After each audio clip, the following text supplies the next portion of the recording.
Are you an encaustic monotype artist? I'm Victoria Foster Harrison of the Curly Girl Art Studio in Port Townsend, Washington, and I am an encaustic monotype artist. Monotype is the correct term for an original one-of-a-kind print created with warmed beeswax and paper done on a heated palette. I am going to use the word print in this video as just a common terminology. So today I'm going to teach you about what I call grit. And the reason I use grit or a solution on the back of my prints is that the waxy surface is very slick for an adhesive. Especially when I'm working with gallery work, I want to make sure that the adhesion is successful and not sliding off for any reason. I was first introduced to this concept by Pat Spainhour, and it has been very, very helpful. I use 3 different types of solutions to create grit or a textural surface on the back of your print. The first one is an Encaustic Gesso. I use an R&F product, and I also use an Evans Encaustic Gesso that she calls Holy Grail. I use a product found at your local hardware store called Venetian Plaster, and I also use tempera paint. The one thing with tempera paint is you want to make sure that it doesn't have a lot of acrylic in it. The newer tempera paints do include acrylic, and acrylic products generally do not mix well with encaustics. I use tempera paint if I know that I'm going to be adhering my product soon. If I leave it in a drawer for too long, the tempera paint gets real flaky and the adhesion is not as good. Both Encaustic Gesso and tempera paint will dry.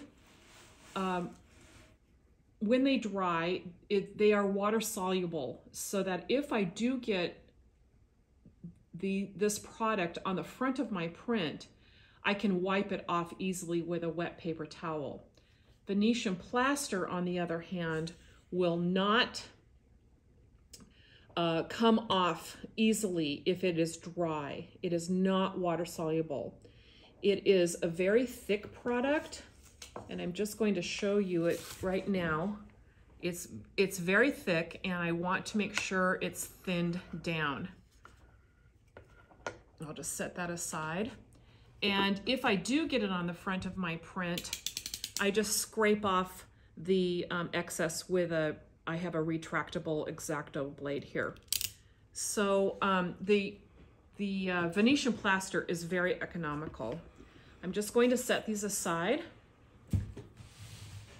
And here's the tempera paint. The tempera paint is very economical as well. And with the Encaustic Gesso, I use it thinned about 50%. I have a smaller container here that I'm going to use today. And I always have handy in my studio a ketchup bottle, and I can just add water at any time if I feel like it's too thick. So I'm going to show you 2 different prints. Here is, they're pretty similar. This one I am going to paint with the grit.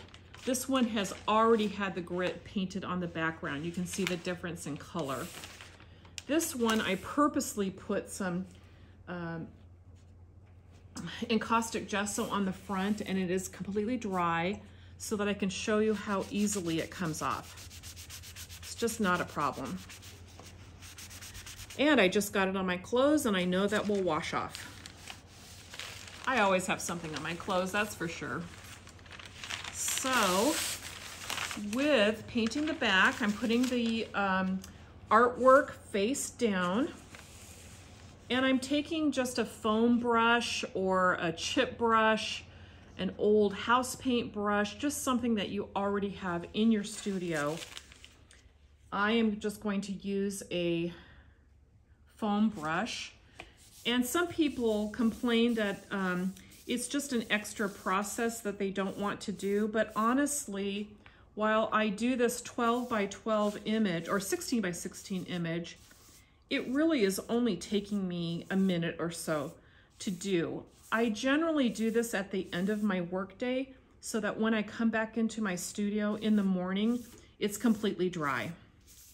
So I'm just brushing it all over, and this is thinned at least 50%. I don't measure it, I just eyeball it.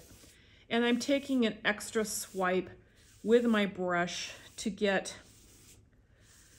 any hills or bumps flattened so that it will dry easily. So once I have the grit